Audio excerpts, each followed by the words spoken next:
पुरस्कार वितरण होता तमें बर्तमान अवनी बराड़ कि आदरणीय बराड़ को देखिपार से देखी ये स्कूल छात्र भाव से हूँ राकेश कुमार नायक से कस्ट आकाउंटाट अच्छा आम गर्व और गौरव तांकर विलकिसन नागर नुआ गाँ लोक कहते विलकिसन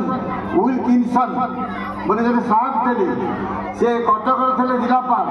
से कटक जिला भितर था ब्रिटिश टाइम समय ये खोर्धा भी था कटक जिला पुरी जिला सब था ये अंचल से थे से ना से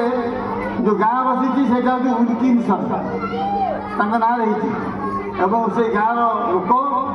बर्तमान बड़ पद अधिकारी कस्ट आकाउंटेंट अच्छा आम गौरव आम छात्र जिते उपरक जी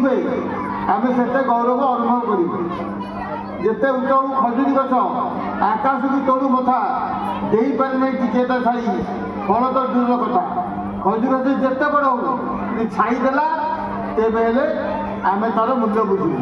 सी बर्तमान गाँव को छाई दौरान से गाँव थे आप विश्वाल दीनबंधु विश्वाल से सारा देश ना करते पाइक गुरु हिसाब से गाँव यथेष ख्याति रही ना रही से गाँव सन्तान ये स्कूल छात्र बर्तमान उन्नत करी से पिला पिला दुई पद करेंगे।